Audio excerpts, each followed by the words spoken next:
Peace and Black Power family. It's Brother AGYEI'S from Harlem Liberation School, where we teach black people to wake up, clean up, and stand up. Wukusu, that's our greeting. Family, we hope that in the midst of all the craziness going on in this country and the Trumpism and all types of division, that you're keeping your cool, that you're looking beneath the veil, behind the curtain, that you're maintaining your poise, and that you are building the institutions, the community initiatives, the programs that we need to counter the attacks and assaults. That's the position we have to be in.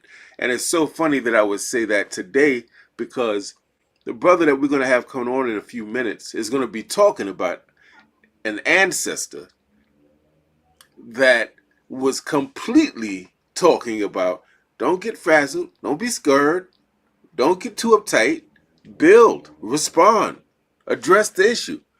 None other than the great Dr. Amos Wilson. Naturally, I want to just say a few quick things as a matter of housekeeping. One thing is my gorgeous, lovely queen, Sister Brenda, is going to be coming out with her own YouTube channel and I guess you would say like a talk show series on the channel. It's going to be called The Gray Area. Gray is a reference to gray, family. We middle-aged folks letting y'all know we don't give up because we got older. We don't succumb to the aches and the pains. We diet, we fast, we exercise, we plan, we think big, right? Many people didn't get started until they was in their late 30s and 40s. Sister Toni Morrison didn't write her first book until she was like 39, right? So her show is going to be all about helping us to love ourselves even though we're older, not to give into this ageist society that makes us think that, oh, you're 50 up, you're no good. This brother I'm going to be bringing on is 62, look like he's 35, all right? And he's doing mad work. He's doing martial arts, all types of stuff. So she's going to be having, we're going to keep you updated. I started a new channel called Wukusu Empowerment that deals with self-empowerment. You're going to be hearing about that. But I want to get to the real topic of the day, and I see people coming to the studio. I want to introduce our brother properly. Now, this is a brother that I met virtually. We never met physically, though we will, because he's in Brooklyn and I'm in Harlem. There's no reason we shouldn't meet, right?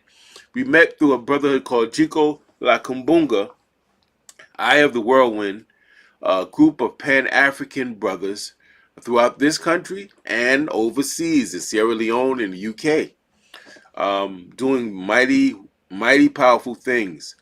And I would pay attention to the brother when he spoke, and I noticed he talked a lot about Amos Wilson. That kind of tapped my interest because I deeply respect Dr. Amos Wilson's mind, the way he thought, the way he makes you look at things differently, makes you say, when somebody makes you say, I never thought about it like that. That's a beautiful thing. Keep them in your corner.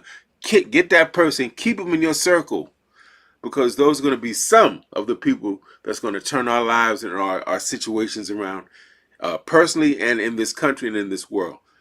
Baba Afam is a very well-educated brother. He's the founder of SBET, stands for Strategic Black Empowerment Training. It's a Pan-African educational collective based not far from me in Brooklyn, family, Brooklyn, New York.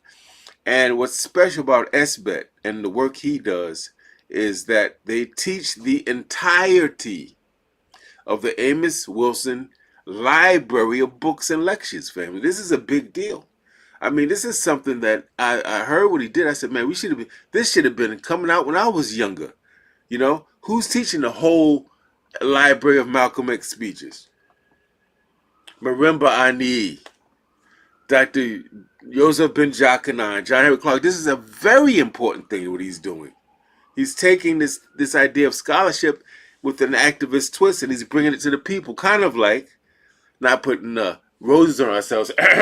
Harlem Liberation School, by bringing Africana studies and political education and community organizing right to the people. What he's doing is very beautiful and very important.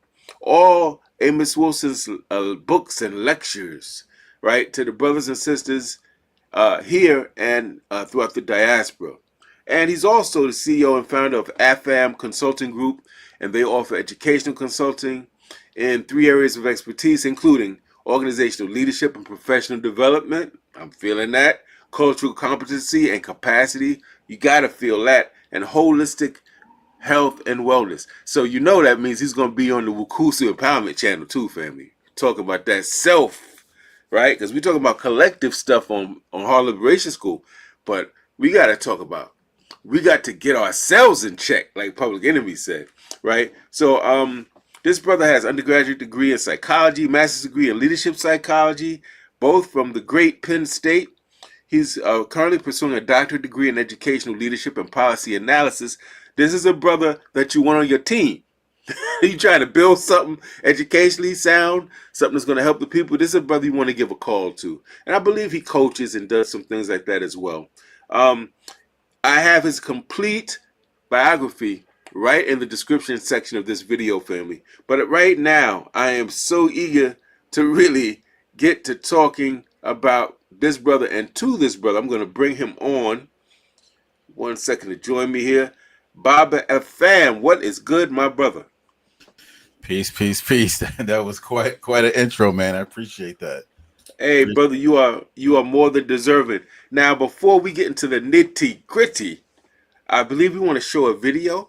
Is that correct? Yes, I just want you to we're gonna play this short video clip. It's about 1 minute long of Baba Amos speaking, and it'll kind of set the tone and the foundation for the rest of our time here. And just to give people a little bit of taste who might not know Baba Amos. So yeah, that's what this is. And brother, as you say that, I cringe. I'm like, and I know that we all start off in consciousness in different places, and we all started off ignorant, or everybody.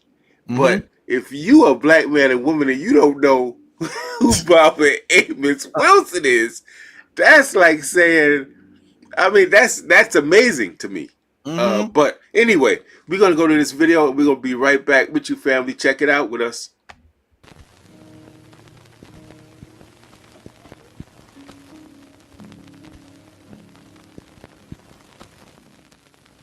When we talk about society, where is it? Is it out there? No, society is not out there. Society is where? It is where? In us. A society can only be carried within the minds and bodies of its members. It does not exist as an entity outside of the minds and bodies of people. So when we talk about a society and a social structure, it must represent itself in the behavior of people and of individuals. Society exists outside and separate from people. That is logically impossible. And it's a stupidity that's perpetrated on the populations, upon our people, and often leads to serious misunderstandings, both of ourselves and of our situation.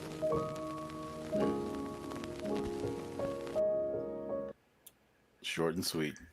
That's the man right there, family. Man, I mean, that is the man. The analysis, the razor sharp mind, the force you to rethink things you thought you knew. It's just crazy. Mm-hmm. Baba Afam, if you don't mind, very quickly, I want to show grace and courtesy to all the people watching and acknowledge some of their comments very quickly, okay? Absolutely. All right, so first of all, we got the queen, the beautiful queen, my baby girl there, El Mama Curves. She says, Wukusu family. That's our greeting at Harlem Liberation School. We have Bebe Rodriguez says hello, giving us the greetings.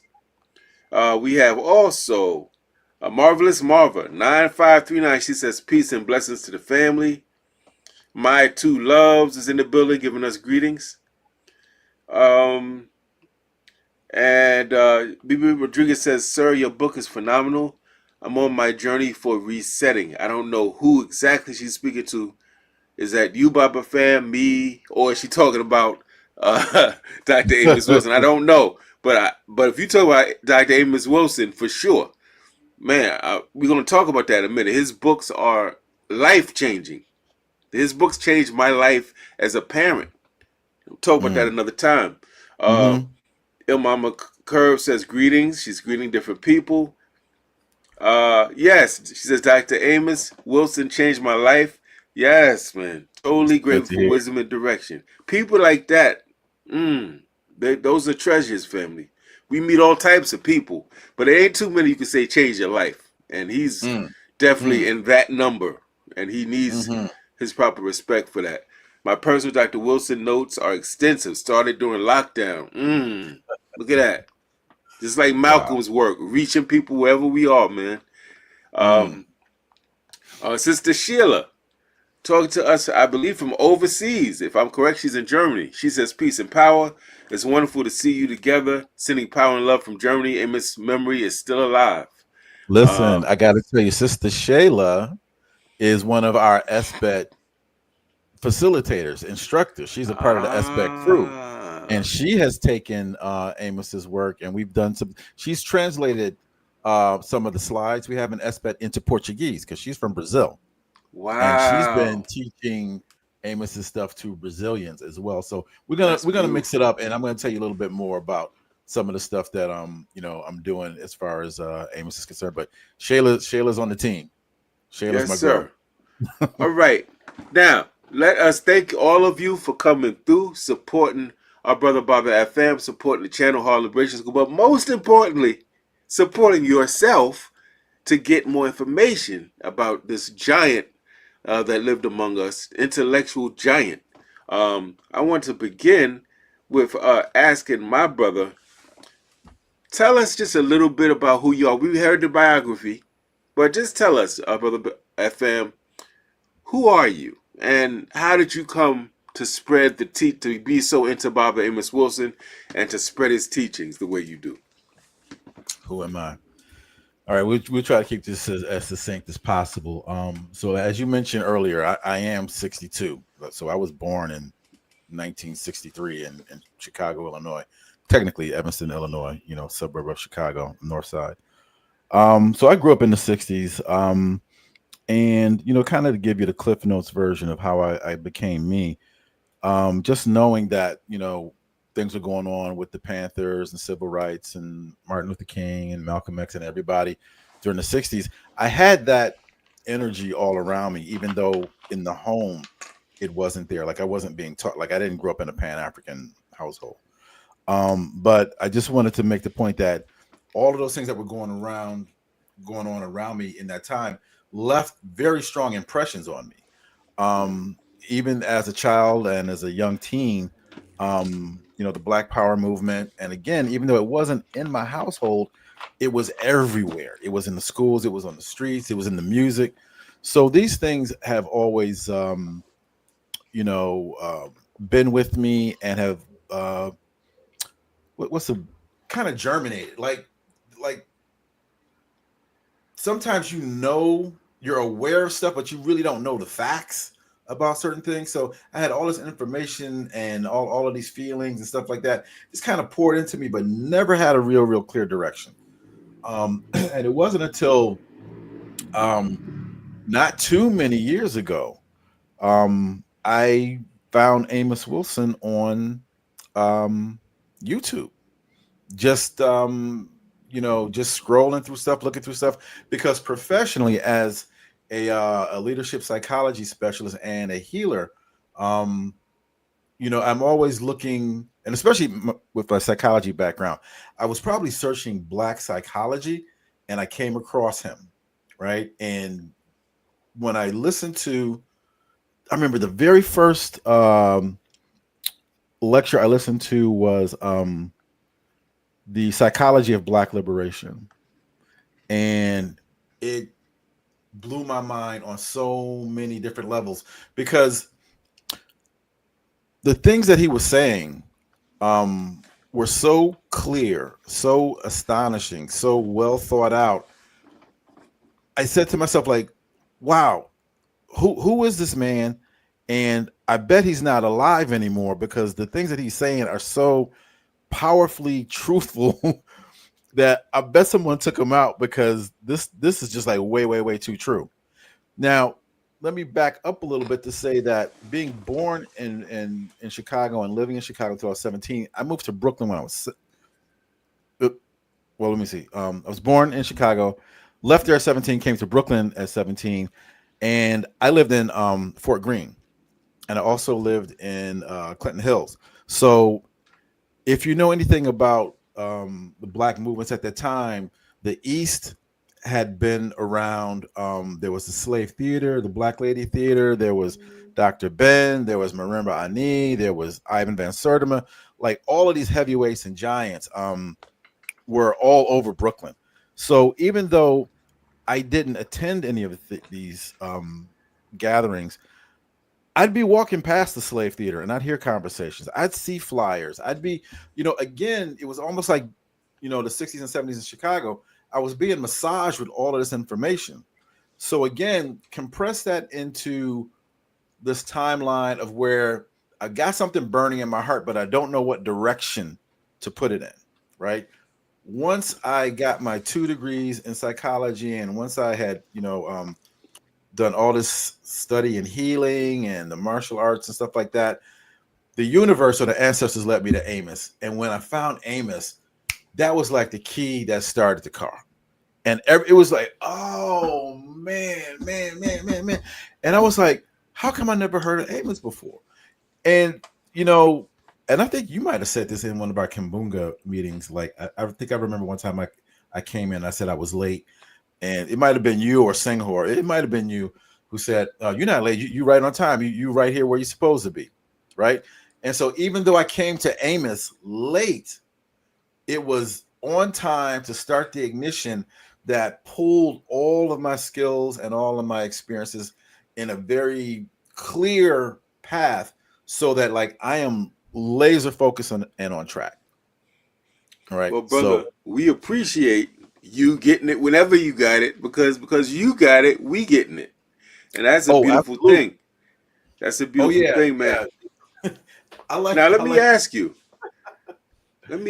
this: for those who are unfamiliar, as you were at one time, as I was at one time, what are the core ideas from Dr. Amos Wilson's work that make him a special analysts that you think are most urgent for black people to really understand and apply in 2025? His critical ideas, what do you think they would be?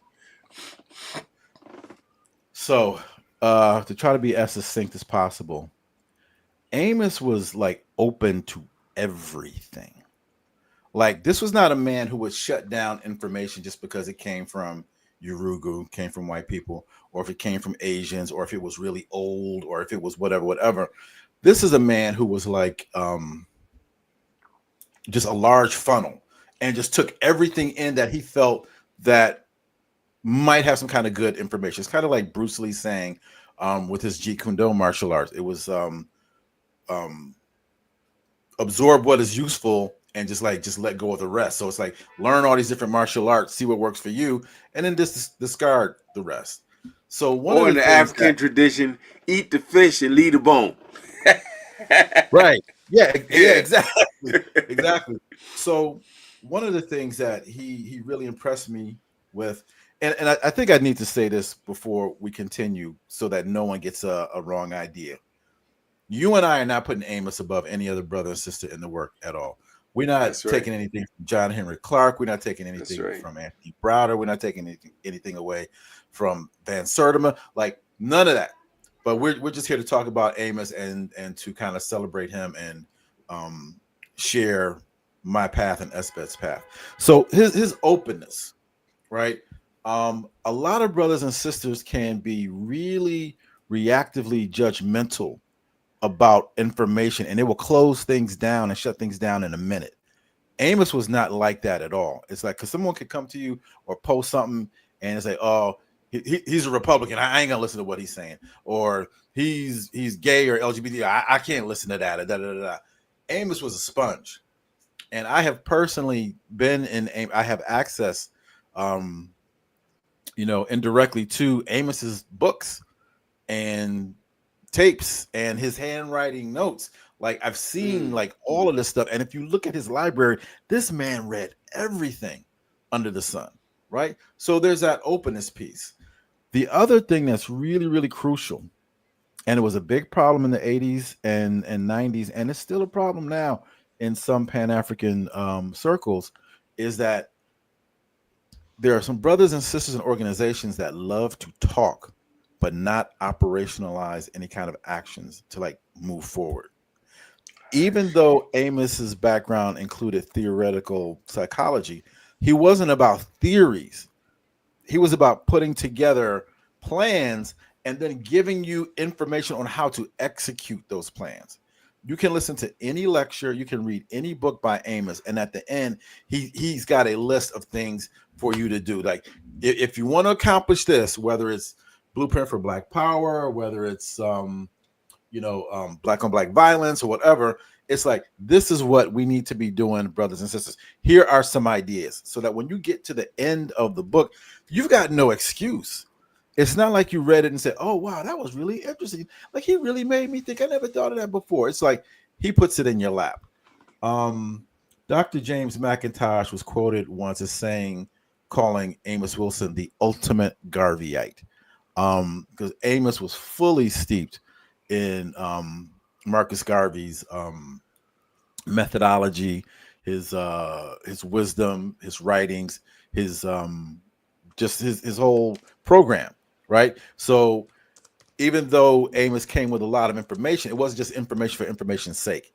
He would put it all together, tie it up, put it on the level where you could understand it, regardless of where you stood educationally or whatever. And then at the end of that, he would tie it together and say, okay, here's the information. Now take it, make it your own, and go with it. Right. So those are two of the most major things. The fact that he was massively open and he was all about practical, operational methods of doing the work and not just talking about the work. Yeah, I greatly appreciate that, man. And I want to add on to this and kind of personalize it a little bit. And when I was around 24 years of age, yes, 23, about 23, I found out that I was going to have my first child, my first daughter of two, biological daughters, at least. I have some extended family daughters too, through my queen. I want to give a shout out to Brianna and Miata, by the way, in line with that. And I was really, man, I wanted to make sure I had changed my name to African names. I had fasted for a whole month, and I wanted to get ready. I wanted to make sure I was ready. I wanted my daughter to be, to have the best foundation. And in me searching for books and information, how do I raise a child that knows her new African self, that can navigate the world and all these different things, I came across two by Baba Amos Wilson. One was something to the effect of Awakening the Genius in the Black Child. The other one was The Developmental Psychology. Yes, sir. The Developmental Psychology of the Black Child. Wow. And between those two books, I went through them like a vegan would go through vegetables. And because of some of what I knew and had learned growing up in Harlem and my upbringing, and because of reading those books, I was able to craft a culture in the home and a kind of, I don't know if you want to call it ritual of how we learned, and making pretty much homeschooling before I really heard the term, to be honest. To be honest with you. And I really always give him thanks for that, because it's not just stuff you hear. Oh, you heard what he said. It's a nice speech. He gives you stuff that if you're wise and you want better and you apply it, you're going to see the results, right? Absolutely. So I want to bear witness as a personal testimony that changed the game for me, and to the degree I could, as when I became a New York City public school teacher, I drew from many of the things he wrote in those classrooms and in those classes to help our young people, to give them a sense of somebodyness, whether their father was there or not, whether they had a lot of money or not. He's very instrumental in my life. Another person like Malcolm, who I never met, and then I found out he worked right at a college, no more than a 10-minute bus ride from me. I couldn't believe it. But I just wanted to say that, my brother. I want to ask you in terms of Okay. Before you ask me that, let me just yes, jump into yes. this because um, folks need to understand that even though Baba passed away in 1995, Amos still lives. Mm, And Amos still lives not only in what he has produced, but Amos Wilson is still producing books. And it's like, well, how is that possible? Amos passed in 95. There is a brother who is most honorable named Sababu Plata. He is here in Brooklyn. And once I found Amos, when I found him years ago through Marimba Ani, I got an introduction to Sababu Plata. And Sababu is the one who actually edits and puts all of these books together. So that first book that you mentioned was Awakening the Natural Genius of Black Children, right? This is the third edition. Family, a fourth edition came out a little while ago. It's a little bit thicker, but this includes COVID. This includes Trump. This includes a lot of other things because Sababu Plata still updates these works. wow. So they stay fresh and relevant. At the beginning of 2020, and you notice that all I got to do is just like reach and I got these books, right? Family, this book came out in 2020 by Amos Wilson. And this is because Sababu Plata took some of his lectures and put them together. And it was a lecture series on the psychology of self-hatred and self-defeat. So I want you to just know that even though Baba has passed and has been gone for a while, that the writings are still fresh. Brother Ajay pointed out to this book. I'm sure the copy that you had was this yellow copy Yep, that you read sure originally. was. This is the newer one, updated. Look how much thicker this is. Wow. Okay, so in sharing about Amos and his work, no one can say that it's old and dated because Sababu Plata is holding it down and keeping it fresh. And I can't say too much about the work that he's doing, but there's another book coming out soon from Amos Wilson of the work. So anyway, sorry I interrupted you, but I wanted to throw that in. That's very important. All right, brother, you didn't interrupt me. This space is specifically curated today for you to shine, for you to talk about the work you do, for you to talk about the importance and the legacy of Baba Amos Wilson, man. Now, I was going to ask you in terms of SBET's mission and impact. Could you tell us more about the vision behind the strategic Black empowerment training, and how does SBET translate Dr. Wilson's theories into practical training or, I don't know, transformation for Black people? Okay. So when I first heard um, the first lecture that I heard, the liberation, black psychology of liberation, I realized something very, very unique about Amos and his approach and how he wrote and spoke. And if any of you go back and read or listen to what he does, you probably notice this now that I say this. If you understand what a Venn diagram is, a Venn diagram is a graphical representation where it's usually done in circles and it shows how certain things might be related to each other. So like if you could create a Venn diagram of health, right? And you have health in the middle, you have a circle that says diet, another circle that says exercise, and it kind of like a little bit overlapped. I noticed that when Amos taught and wrote, that no matter what the topic was, it was a Venn diagram that included many other Pan-African topics that were all interrelated and connected.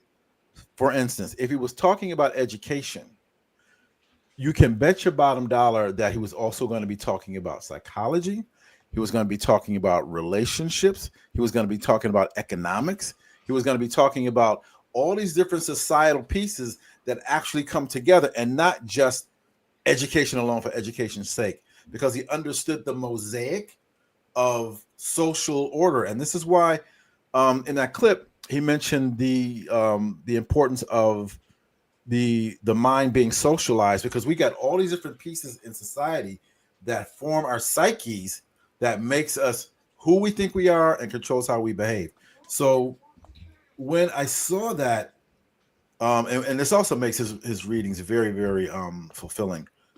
When I noticed this pattern, I said, wow, this brother is like the ultimate jump off point for educating people, because it's almost like a one-stop shopping opportunity as far as Pan-African liberation, because he's including the male female relationships, he's including the dynamics of children, he's including just all these other things, and it's like, wow, you don't have too far to go to pull in all the pieces to create a workable plan for your strategies. And that's where the idea of strategic Black empowerment training came, because the whole thing was just, he was very strategic about what he was teaching. So I said, wow, he's this has ignited my fire.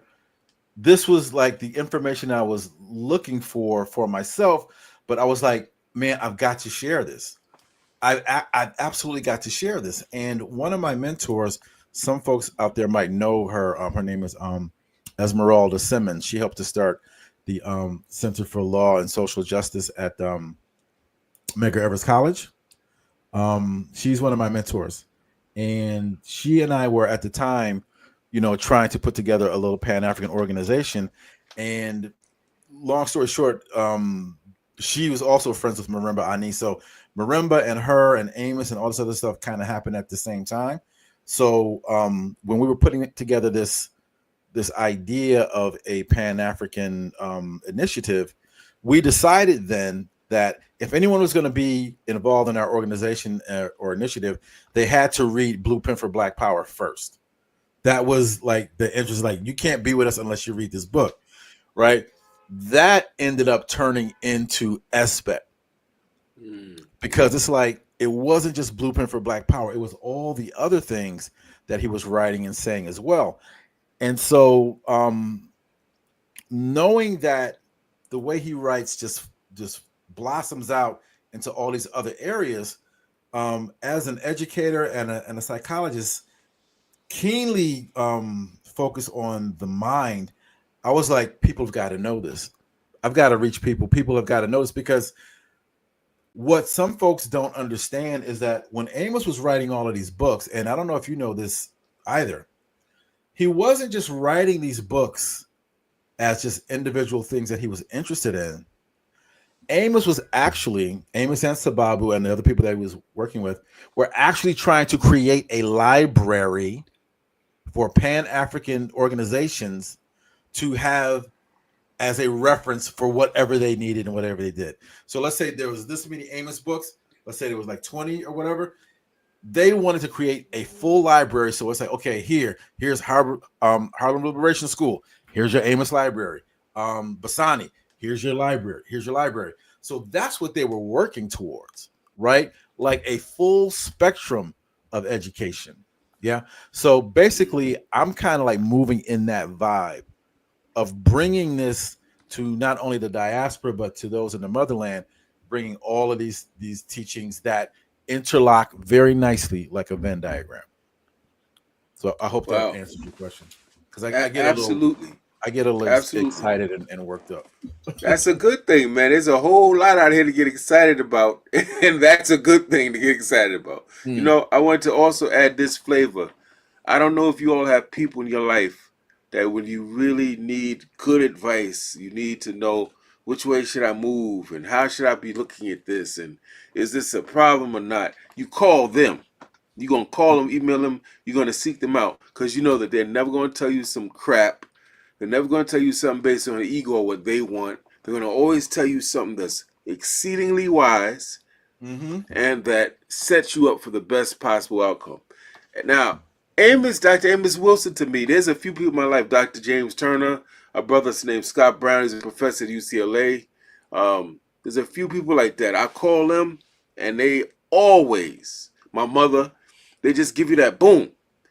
Dr. Amos Wilson, to me, for people who are not familiar with him, because sometimes some of this may come off a little scholarly for people and they may not really get it. I want you to really understand. This is a guy that if you go to YouTube right now, you type in relationships, Amos Wilson. Man, listen, and you sit and watch through it or watch it in parts, you're going to come away like, oh, that's why. Or he's going to really help you understand things. And like Du Bois, he had an uncanny ability to forecast, not just tell you what's going on now. Anybody could do that. He told you back in 1992, don't think that white people are your only enemies now. Don't get caught up in just white folk. You better look at anybody that's positioning themselves to do harm to you or to withdraw resources from you or who look upon you with disdain. And he mentioned other groups of people. And I'm not going to get into that now, but those two groups of people he mentioned or happen to be two groups of people that we need to be looking at right now. So his ability to forecast and tell you what's coming up is just uncanny. And I really wish, brother, that I would have had the chance to really meet that brother. I think about that all the time. Just brilliant.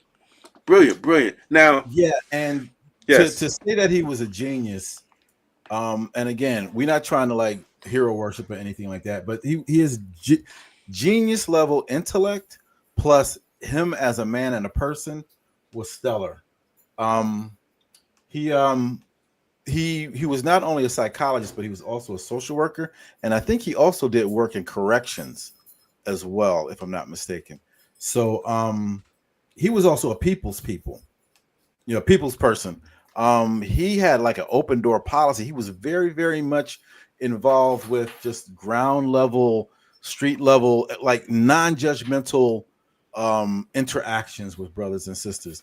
And you might not know this, but you had said something about oh man, what was it you said? It's just slipped my mind. Oh man, IJ, this was really good. But that he forecasted stuff, that he gave very analytical. That's it. He announced in one of his lectures, I forget which one it is. It was a lecture in either 1993 or 94. Dig this. He said, I'm not writing books now for the people that are here at my lectures. He said, I'm writing these books and doing these lectures for the next generation coming up. Because he realized, you talk about forecasting, he understood the trajectories, the social trajectories of how things would be moving. This is a guy who would read Time, read Newsweek, read the Wall Street Journal, read all kinds of just a little bit of everything. So he saw how all these pieces were put together, but he also understood human psychology and social psychology. So he knew that what he was delivering to folks back in the 80s and 90s, on a certain level, it was like, y'all are not really fully ready for this. I'm actually writing to prepare the next generation coming up. So he was talking about the 21st century and beyond. Mm-hmm. Yeah. So I don't know if you knew that he had said that. I didn't know he said it, but you could tell. You could tell that he's like a Garvey. Oh, absolutely. Marcus Garvey wasn't just thinking about Harlem in the 1920s. It's clear when you read the Negro World, right, and hear his speeches, he's talking about 100 years from now. He's trying to position us for 100 years from now. And to me, all the greats do that. All the greats are thinking way ahead when everybody else is looking right here. You know? So, right. yeah. No, he was absolutely a visionary. Yeah. And just an astounding mind. And, you know, as I got to know him through Sababu and through some other people who knew him personally, I got to get to know much more of the man. He was not a recluse per se, but he was extremely focused. On a certain level, he was the Prince. He was like the musician Prince. Like he was our version of Prince, like, because Prince, the musician, was so prolific. He was writing all these songs, he was creating all this stuff, and it just seemed to pour out of him. Amos was very much the same way. And his relationships in his life, like he would let people know straight up, like, you know, this is how I'm spending my time. This is how I'm spending my weekends. This is where da da da da. Because he was in this flow, this constant flow of bringing information and synthesizing it, retooling it, repurposing it for our liberation. That he just stayed plugged into this wave all the time. And if you would see his writings, like Baba Sababu has bookshelves and file cabinets, my brother, full of writings of Amos. Like this is the reason why books are still coming out. And as long as Baba Sababu is doing it, Amos Wilson will still continue to write. Sababu updates things with current information. You know, things have changed, statistics have changed, and things of that nature. But the thing that is so striking about Amos and what makes him timeless was he was able to get to the core of our psyches and the core of our problems, because that really has not changed. What needs to change is our behavior and how we relate to these things, which is why when you would talk to Amos about liberation, and you've seen it a million times yourself, brothers and sisters get all fired up. You know, they might get in their EFI groove or their Kemetic groove or this, that, and the other groove. And they're like, yeah, there's black power and fighting, da, da, da, da, da. And Amos would be one to advise, like, before you start the work of liberation, you need to deal with the metaphysics of liberation, which means that you need to get into your psyche, pull that thing apart, and understand how your mind was programmed. Because when you take a black program mind from imperialism and colonialism, and you start to try to put an organization together or a project or whatever, and you carrying all of these myths and lies and conditioning that you are unaware of, you bring that poison and toxicity into what you're doing. And then there's embezzlement, and then there's improprieties, and then there's fear, and then there's ego, and then there's all this crap that leaves black people at the end of the day saying this famous phrase: we are our own worst enemies. How come we can't get along? How come we can't run it? I'm gonna just deal with the white man. I'm gonna deal with the Jew. I'm gonna deal with the Chinese man. It's like I can't even trust my own people. And that comes from hundreds of years of psychological conditioning that people are just not aware of. And I know I'm talking a lot, but I gotta say this stuff because it's really important. Talk, brother. Keep talking. When Pan-African folks or black nationalists, or however you want to say the phrase, because that's a whole nother thing in defining those terms, because some people kind of mess those terms over. It is absolutely crucial that if we don't get our minds correct first, we will never have liberation. Because Amos has said in many places and spaces, in writings and in lectures, that we are a Frankenstein people.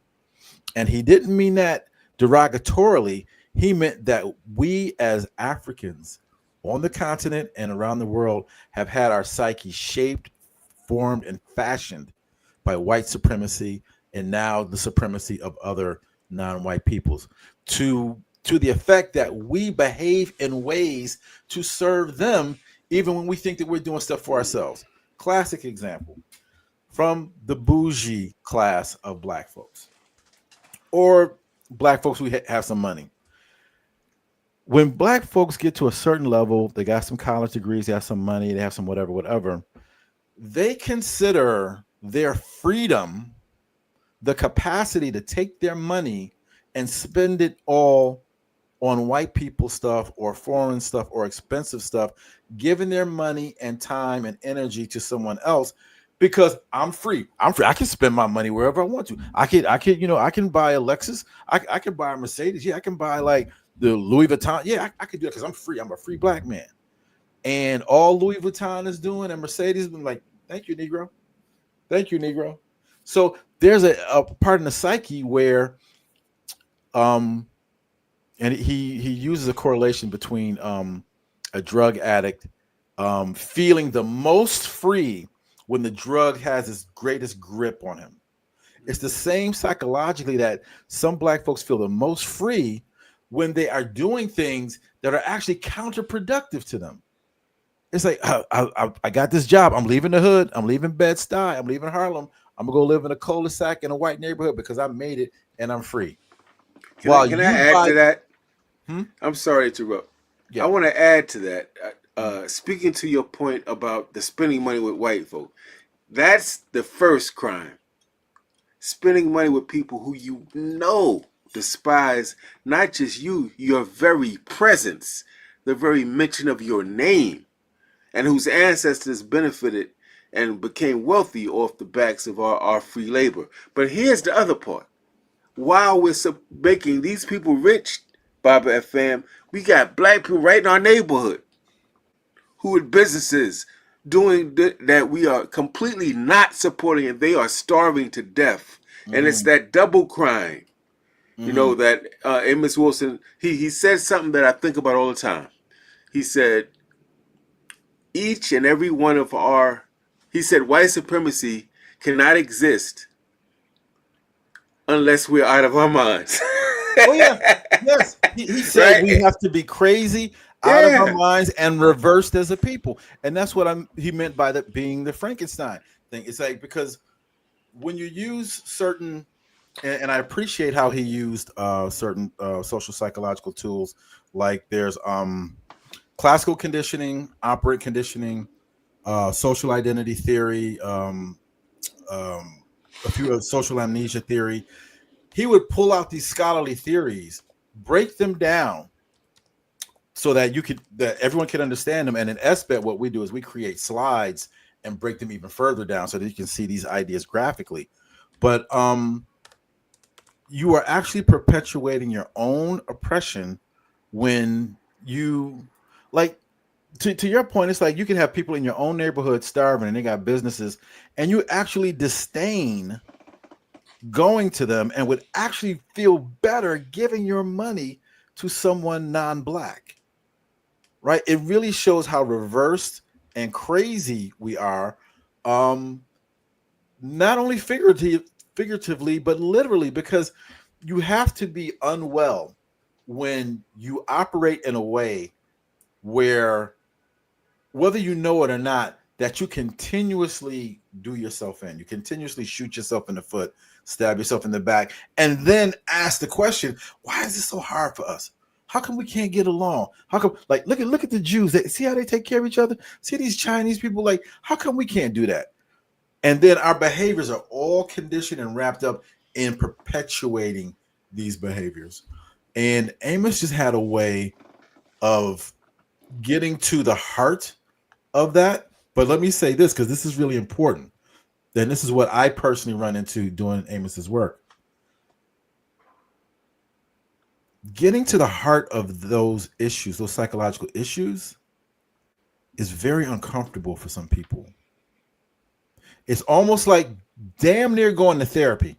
And if you ever come to a SBET class, not that it's like a therapy class, but our classes are really therapeutic, right?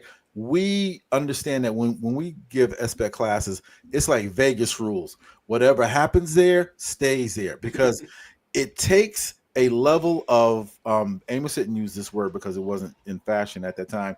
It takes a level of mindfulness to deconstruct the constructions in our minds that have been placed there by white supremacy.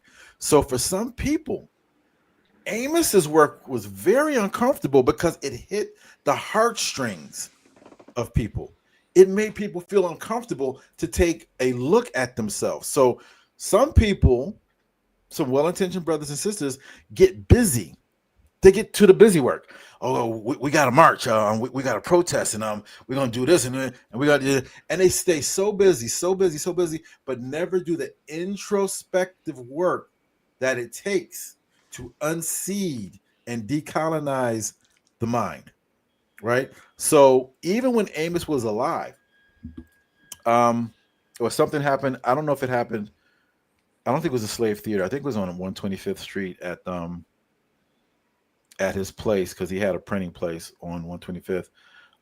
He had made a comment about black folks running to the motherland to go to Egypt and things of this nature. And people were scraping up their monies together, $1,200, $1,500, $2,000, this, that, and the other. And everybody was like running to Africa because they wanted to touch the pyramid or, whatever. Amos made the point, and he wasn't being, he wasn't judging. He was saying that sometimes people behave in this way to soothe their wounded souls and their anxieties and give their money to, JetBlue or Pan Am or TWA or whoever's flying, stay in a hotel by Hilton, and go all the way over to Africa, and have their great time in a naming ceremony and come back, but coming back to the same neighborhoods that are economically bereft. He simply made the point that all of that money that was spent doing this, had it been redirected to the neighborhood to create stores or businesses or a bank or a credit union or whatever, could be lifting us up out of our situations. But again, to my point, some black people, when they hear these messages by Amos, get activated and they'll run. This is psychology 101. They will run away. If you've ever done any kind of therapy at all, whether it was one-on-one or group therapy, the hardest thing and the main thing in any kind of therapeutic situation is the person coming to themselves and acknowledging their pain and acknowledging what's in them and acknowledging their true thoughts and feelings. And this is what makes SBET a little bit unique, because we use those psychological training tools when we go through Amos's material. We don't read it and listen to it just for that. We go deep. And Amos said in one of his lectures, he said, people, I want you to understand that when you read the books, and you're reading on your own and you're going through this material, he says, I want you to read with feeling. I want you to read it with feeling. Now that's how he said it. The intention of what he was saying was, I want you to read with mindfulness. I want you, and what we use in class is something called oh God, Shayla, help me out. We call it open monitoring, right? It's a practice that it's a cognitive practice where you are paying attention in real time to the thoughts and ideas that come up into your head. You pay attention to your emotions and feelings that arise in the moment. You pay attention to your physiological changes. Like if your fist tightens up, if you start to sweat, if your heart pounds, if your stomach starts to get queasy. And then we pay attention to what we call the large somatic impulses, like your body wants to quiver, your body wants to run out the room, you want to curl up into a ball, you want to punch the wall, because these are all signs of psychological conditioning that has been somatized. It's in the body. It's in that tight neck. It's in that tight back. It's in your insomnia. And those type of things need to be pried from, or, not always pried, but they need to be illuminated by the person to understand that this is here. I need to get rid of this so I don't carry this into my Pan-African group. So I don't carry it back home to my children, to my wife, to my husband. And then I'm acting out all of these unconscious and subconscious things. I don't know where we were. That's okay, but, brother. We doing this, Africanizing this. We going with the flow. Let me ask you this, because people come in or come out. I want to make sure we get this out too. Is SBET open for people to join? And if so, how would they do that? Yes, SBET is open for African people to join, only for Africans. This is an African-based initiative. All they need to do is just reach out to me, and I would just send them a brief intake form. There are no prerequisites or anything like that. I just need to know who you are, and know a few little things about you. And since we do the majority of the training online, we're able to host classes for people no matter where they are on the globe. But yes, it is open for people to be a part of this. And where would they reach you, my brother? Well, you can reach me on IG at SBET Brooklyn. That's it, SBET Brooklyn. You can find me on IG. That's probably one of the best ways to get me. And you can also, if you want to email, you can email me at sbetbrooklyn@gmail.com. Those would be the two best ways to get me. Okay. And they will send you an email and let you know that they're interested in joining. Okay, great. I'm Mhm. going to put that up because I want to make sure that we don't miss this. The people that watch the recorded version are good, but while we got the people here live, I want to make sure they get that information. All right. I'm going Thank you. to add that now. Is that Yeah, spelled correctly? Ah, SBET@gmail.com. Yeah, right. but they'll understand the .com. My bad, Someone family. someone asked, "Is there a biography book on Dr. Amos Wilson?" Not to my knowledge. That's a good question. But I will say this, and this is a just an informational piece and something that's a little bit troublesome as well. Sometimes folks in our communities take it upon themselves to do things with other people's works that have not been authorized. And that has happened a lot with Baba Wilson's work. Some things have been printed, some things have been made, some things have been distributed without the permission of his family or Baba Sababu. So I can't even really say what's floating around. Baba Sababu is my point of entry for all things Amos, and if Sababu hasn't signed off on it or doesn't know about it, it is not. We'll just use the word legit. It's not legit, and it's not coming through the right. To that point, though, good brother, do Mhm. you think that maybe the gentleman whose name you've been mentioning as your point person, do you think that he might consider putting something together, maybe doing a biography with what he knows? Um, I'm sure he would consider doing that. I've known him since 2020. And we have lots of discourses. And like I said, he's currently finishing up one of Amos's books right now. He would be open to it. Um, but I mean, there's no buts. He would be open to it. I don't know how that would come about because he is like massively busy. And there's another point I want to raise with you too. Mhm. You know, I'm not the snitch type, brother. I'm not gonna do that. But I'm not, just the way I was raised in Harlem. But I will say this: there are a lot of people on YouTube that are posting in Miss Wilson's entire lectures, Yeah. getting subscribers, whatever they're getting. I Yes. don't know if that was Yeah. how So that works, but Sababu knows all about that. In the beginning, like when the internet started and these things started happening, he would be chasing after various oh, people doing stuff, but it got to the point, man, where he was just yeah, exhausted. He couldn't do it. It was just too much time, too much energy. Even when he had people helping him doing it, um, it was just so out of control that he couldn't stop it. yeah, yeah. I can Um, imagine. and this is why, like, even before you and I spoke tonight, my intention was to check. Well, he already knows that this is happening. Like, I don't make an Amos move without reaching out to him first. Always, no matter what I'm doing. It's like I'm looking for his blessing, but I'm also looking for his insight. I'm looking for his advice.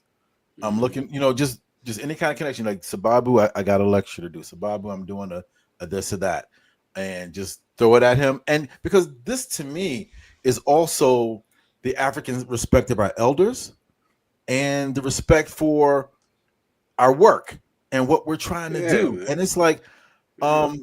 I wouldn't want to do this if I couldn't speak to him first. Like as long as he's here and available, I want to know, because it's like when you hear Amos lecture on YouTube, Sababu is the one who's recording those lectures. Mm. So when and this kills me about some people who want to like talk about Amos or talk about, well, Amos meant this and Amos meant that. I just call Sababu. Like, Sababu, you remember January 1988? He said, "Oh yeah." He's like, this is how this went down, right? Yeah. Um, so that bothers me a little bit, and this is part of the reason that there's no biography right now. This is also part of the reason, and I've been working on this for the past 3 years. there are no foreign language translations of any of Amos's books, no legitimate Hmm. ones. I have been working to try to get a translation in French and maybe Portuguese for the past 3 years. And it has been a struggle because Sababu had tried to do this before in the past with some other people. And again, I'm not trying to dog our people, but some people messed him over. And he had a deal in Africa. I don't know if it was Nigeria or Ghana or whatever. And some people were trying to do some slick tip stuff with him and do things with the books and undersell him or this, that, and the other. So, I mean, you're familiar with this kind of behavior. Am I? So, Well, let's pivot here. okay. As somebody that's pursuing a doctorate in educational leadership and policy, Mhm. I'm curious to know, was that decision? And by the way, and this is speaking to my queen's new show coming up called The Gray Area, telling black people who are middle aged and older, don't give up because you're older. Don't give up on your dreams. This brother is 62 years old, going for a doctorate degree.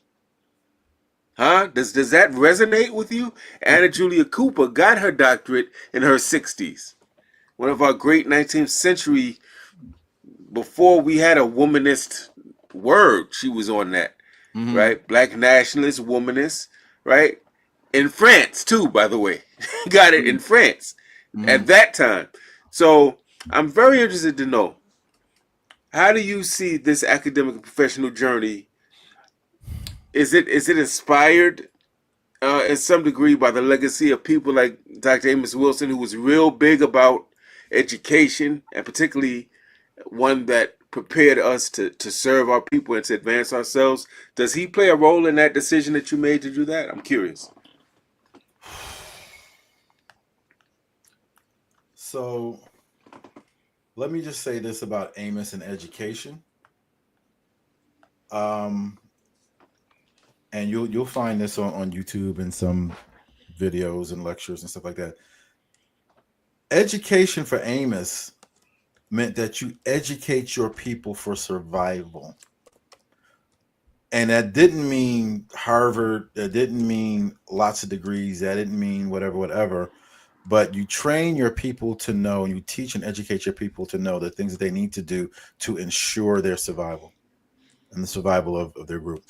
That can mean an education that is bereft of any kind of degree at all. He's a very harsh critic of so-called special education and certain things that went on in, mainstream schools and public schools and stuff like that. To that point, let's see, he went to Morehouse. He went to the other schools are escaping me right now, but he had 3 degrees, bachelor's, master's, and a doctorate. As far as him, I wouldn't say necessarily that his academic life was an inspiration to me going for this doctorate, but his idea of having an education to serve the needs of the people for our survival was definitely a driving force, because all 3 of my degrees, not counting my associate's degree in engineering, mechanical engineering, were all very intentionally designed around helping us in our survival. My age of 62 is totally immaterial. I don't even think about it outside the aches and pains and a little extra weight on my body. I really don't think about my age, That's because all I'm right. not living for my age. I'm living for life. And I don't know how much of that I have. This might be it tonight, or I might have 50 more. But I do know that in real time right now, our people are in trouble. So me having a doctorate in educational leadership and policy analysis, plus a master's in leadership psychology and a bachelor's in leadership psychology, gives me the tools and also sometimes the authority to place myself in different situations where I can make an effect, a healthy effect on the survival of our people, right? So I'm already intentionally extracting the juice out of what I'm learning. It's like I'm not trying to learn everything rote, note for note, beat for beat. It's like, okay, I can use, like, I was just like finishing up my paper last night. I was like, okay, I can use this. I can see this in the motherland, and I can see this and that, and that, and that. And I'm like a mad scientist. Like, I'm putting shit together, right? So this is my education. And even if I felt a need in my 70s to get some kind of other degree for some reason, I would do it if I knew that this is something I could use practically. Amos was about practicality and operationality. That's me as well. I'm doing this very strategically, right? In addition, I'm not only just doing it for our people, but I'm also doing it for those people who are so conditioned in their minds that when they hear doctor, they make moves. Dr. Afam. Right? So I'm on that tip as well, because it's like, I don't know if you know this, but Amos didn't like to be called Dr. Wilson. He kind of eschewed the doctor title because he understood the academic educational game. It's like, yeah, you can call me Dr. Wilson if you want to, but he didn't care for it. And he warned people about being careful about that. So for me, there's the formal education in the schools and stuff like that. But man, if I live to be 100, I'm always going to be learning something, and I'm always open to learning something, to be taught by anybody.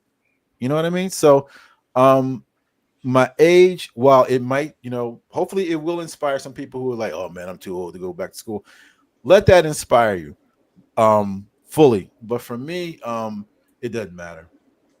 Now let me ask you this, because we're getting ready to come to a close. I know you're doing your doctoral studies, you're doing coaching, you're doing a lot of stuff. I'm curious to know the top 3 books of Baba Amos Wilson that people, if you could only get 3, what should we be getting, brother, and reading and digesting? Okay, here we go. All right, give me a second. Let me reach over here and grab all my stuff. So currently, there are technically 9 books, with the 10th one being written. I'm not sure when that's going to be finished. Probably early next year. I got to ask the Bible. If someone was going to start out to get to know Amos and his work and to get their biggest bang for their buck, as far as really getting grounded, I would suggest these 3 books. And I would say start first with Falsification of African Consciousness. Right? It's a series of 3 lectures. It's a fairly thin book, pretty easy read. I would definitely get this and start with this. The next one I would add to that library would be The Psychology of Self-Hatred and Self-Defeat. This one can really help you to get down into your psyche and to also understand how socially we've been conditioned, and gives you directions and instructions in how to undo that deep conditioning. Now, I'm a little bit remiss to offer this as a third, but I will offer it as a third choice with a caveat. And that is his last book, 800 pages worth, Blueprint for Black Power. Now, some of you might not realize that Amos died before this was finished. So Babu had to pull it all together and get all the notes and get all this stuff finished. Amos passed in 95. This came out in 97. This is a must-have book. And one of the things that SBET has done and still continues to do, one of the main things it does, is teach the entirety of this book every year. We've done this every year since 2019. This is the only year where we did not finish the book, and this is mostly because of the Trump era and some things that have kind of derailed us. But a lot of people will get this with the best of intentions, but have a lot of trouble finishing it because it's dense. What we do in SBET is we divide the book into 3 sections over several weeks, and we do this in a group format so that you can take these bite-sized pieces and digest all of it. But it is still a book you should have. So Falsification of African Consciousness, The Psychology of Self-Hatred and Self-Defeat, and Blueprint for Black Power. Right? But you might want to get Blueprint for Black Power last and start with these first. My brother, you have given us a full meal, and we are greatly appreciative, man, for the work you've done, the study you've done personally, your own sort of trajectory in the movement, and then coming out of just for yourself, creating an institution. I'm big. Nationalism to me goes back to the basics. You build institution, you recognize we're a nation, you build capacity, you educate the people, and we get to a position where we're not spending our entire lives fighting white folk, family, but we're living life. Yes. Huh? Yeah. We're building our own apparatus and living our life, right? I don't think the greats wanted to fight white people forever. I mean, yes. At some point, we got to build stuff we need. We can't do that. We're fighting them and engaging them all the time. So I appreciate that you created an institution. You're teaching, getting his teachings out, man. The elder, the great elder, Baba, I can't pronounce his name that you've referenced, for keeping kind of archiving, right? He's been archiving Brother Wilson's work, man. That's very important. Yeah. And you know, family, you said something I do want to comment on quickly. You know, when people say, well, what would he say? What did he think? If you can't reach the elder in Brooklyn, Baba Afam, guess what? He left plenty of books. Hello? He left plenty of videos. Go to the primary resources and listen to what he said. So that and when you see somebody misrepresenting him, you defend what he said. One of the reasons I write books, brother, I don't want nobody misrepresenting. Because when you die, that's when everybody goes, oh, yeah, I was down with Baba Fam. I helped him raise his... No, you wasn't. No, you wasn't. And the only way we're going to know that is by his work and the people around him who hopefully will vouch for him. So it's one thing that we want is something we call agency. The ability to move and do for ourselves and to know that we're in a community that's protective of our agency. That they hear somebody say, so-and-so was... No, he wasn't. He never harmed anybody. Like Dr. Betty Shabazz did for Malcolm in the Apollo Theater. Had everybody lit. She said, no. Don't you dismiss his work. He didn't do a thing to anybody. And defended him. That's what we got to do. So with Dr. Wilson, if you can't reach this brother or his Jegna, go back to the primary sources. He wrote enough material where we should be able to intelligently interrogate and kind of navigate his ideas.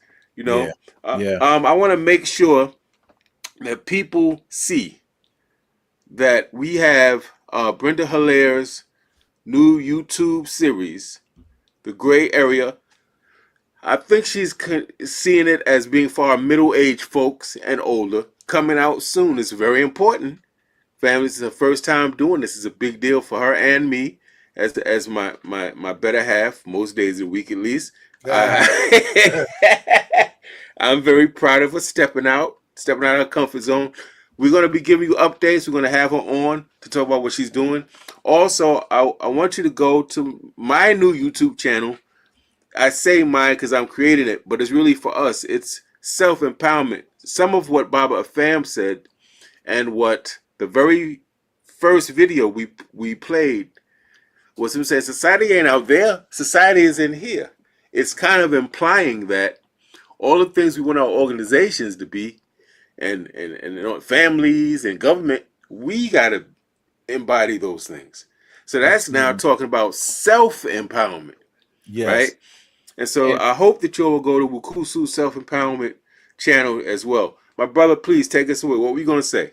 Yeah, no, on that note, and I'm going to definitely participate with the other channel as well, is that as a part of SBET, we do meditation and Qigong classes every Sunday morning at 10:30. Because, like, you know, as a psychologist, I'm all about the mind, but as a healer, I'm all about the body and that interconnection. And that's a big part, I personally feel, of African liberation that a lot of folks are missing, because they're about the grind, they're about the hustle, they're about the struggle. Yeah, you in the struggle, brother? Yeah, I'm tired, but I'm gonna be at the march. Yeah, have you seen your doctor yet? No, man, I'll catch up with my doctor next month.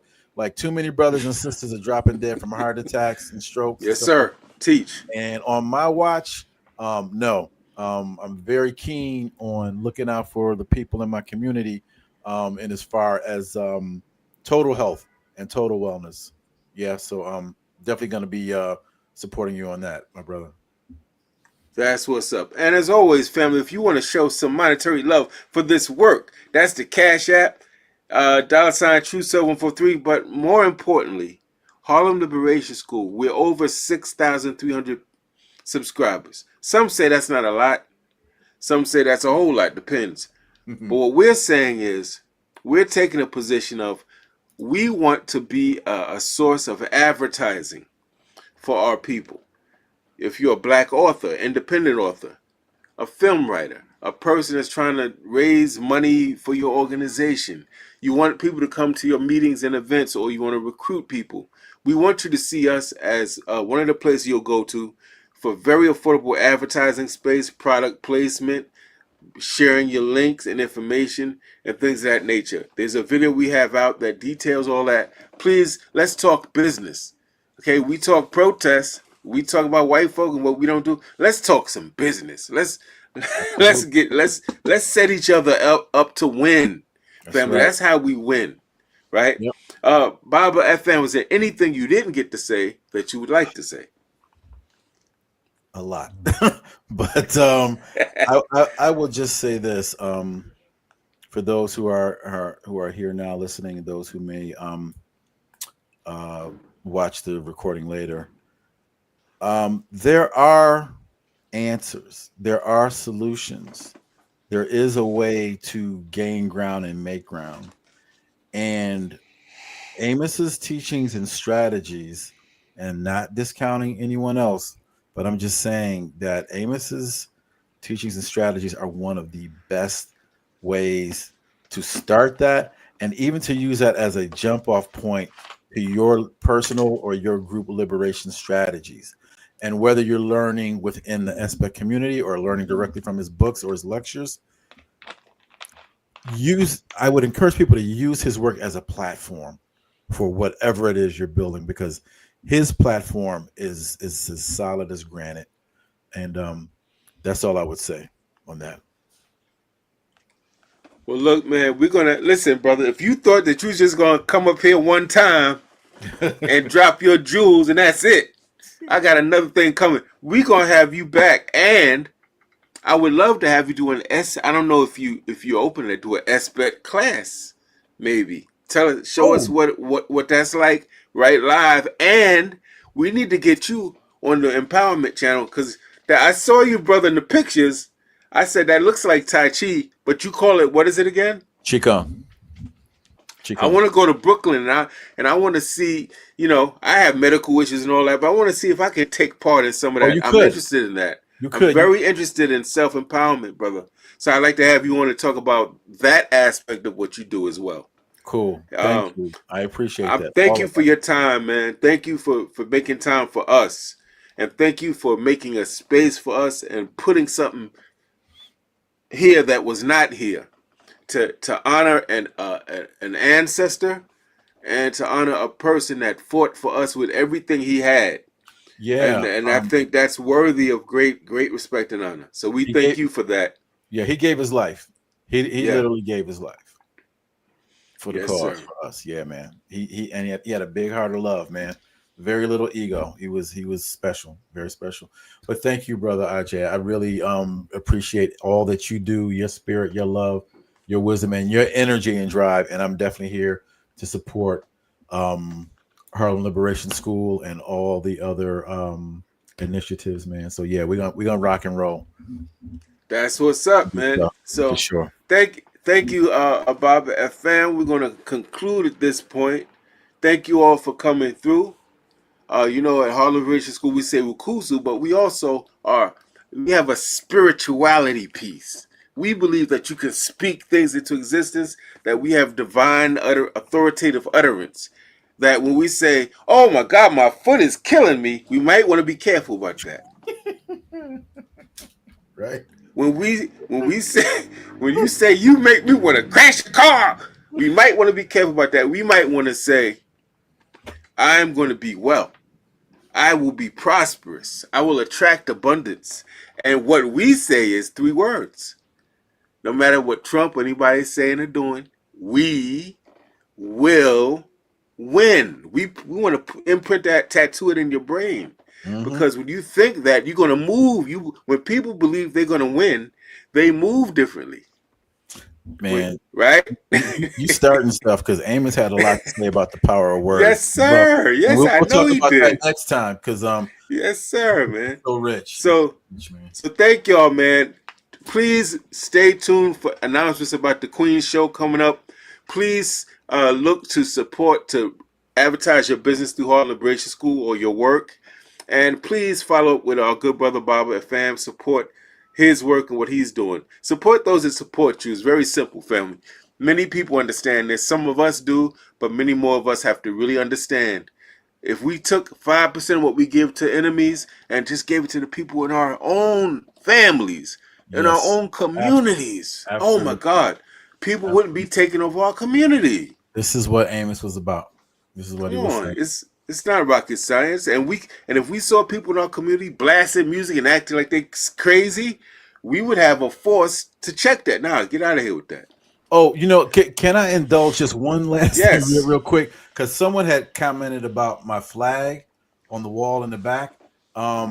It's a Sierra Leonean flag, and my people, I found out through DNA testing, are from Sierra Leone, and I am trying to get to Sierra Leone in December to get dual citizenship. And if it's okay, I have a GoFundMe that I'm trying to raise funds to get all that I need so I can get there and get this dual citizenship, because that, like my college degree, gives me more access to do things for liberation. So I just wanted to put that out there. I don't know if I could send you a link or how. I would say send me the link. If you want to go, there's a private chat. You can send me the link. I can put it up now. But also, brother, I could put it in the description of the video where it will stay. Okay, I can give you a link right now, too. Can you? Yeah, you can do that. Yes, sir. So let me just grab this link right here. Now, I appreciate that because someone earlier in the call had made mention about the flag on the wall. So yes, and while Baba Afam is sending me the link, I want to say this, family. If you got the money, if you can scrape up the money, go get your DNA test. It's one of the first top 8 things on my plan.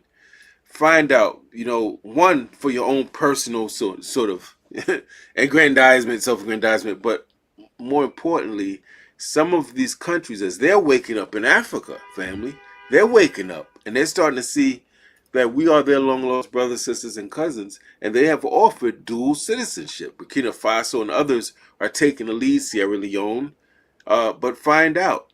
In some cases, I understand there's even a little bit of land from some countries that's being kind of offered if you can have some type of connection. But more importantly, look, America ain't the only game in town. I'm gonna say it real plain. America ain't the only game in town.